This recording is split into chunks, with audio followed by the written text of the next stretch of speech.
जैन धर्म में ज्येष्ठ माह शुक्ल पक्ष की पंचमी तिथि को श्रुत पंचमी का पर्व मनाया जाता है।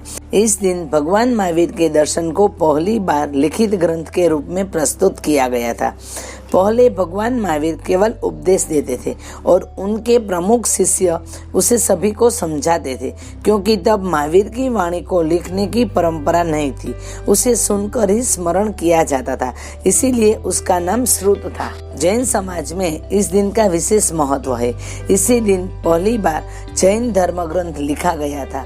भगवान महावीर ने जो ज्ञान दिया उसे श्रुत परंपरा के अंतर्गत अनेक आचार्यों ने जीवित रखा। गुजरात के गिरनार पर्वत की चंद्र गुफा में धरसेनाचार्य ने पुष्पदंत एवं भूतबली मुनियों को सैद्धांतिक देशना दी, जिसे सुनने के बाद मुनियों ने एक ग्रंथ रचकर ज्येष्ठ शुक्ल पंचमी को प्रस्तुत किया।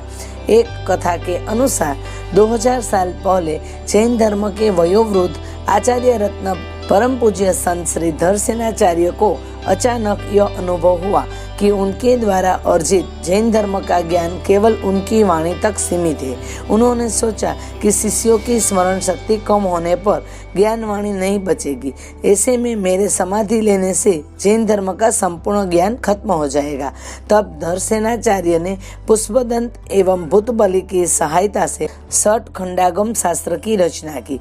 इस शास्त्र में जैन धर्म से जुड़ी कई अहम जानकारियां है। इसे ज्येष्ठ शुक्ल की पंचमी को प्रस्तुत किया गया।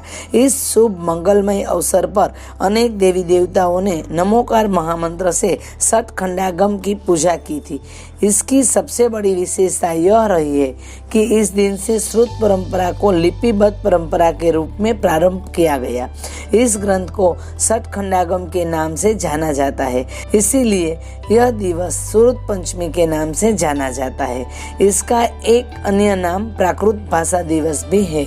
श्रुत पंचमी के दिन जैन धर्मावलंबी मंदिरों में प्राकृत, संस्कृत, प्राचीन भाषाओं में हस्तलिखित प्राचीन मूल शास्त्रों को शास्त्र भंडार से बाहर निकालकर शास्त्र भंडारों की साफ सफाई करके प्राचीनतम शास्त्रों की सुरक्षा की दृष्टि से उन्हें नए वस्त्रों में लपेटकर सुरक्षित किया जाता है तथा इन ग्रंथों को भगवान की वेदी के समीप विराजमान करके उनकी पूजा अर्चना करते हैं, क्योंकि इसी दिन जैन शास्त्र लिखकर उनकी पूजा की गई थी।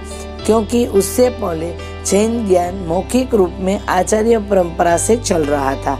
इस दिन जैन धर्मावलंबी पीले वस्त्र धारण करके जैन वाणी की शोभा यात्रा निकालकर पर्व को मनाते हैं। साथ ही अप्रकाशित दुर्लभ ग्रंथों, शास्त्रों को प्रकाशित करने के उद्देश्य से समाज के लोग यथाशक्ति दान देकर इस परंपरा का निर्वहन करते हैं।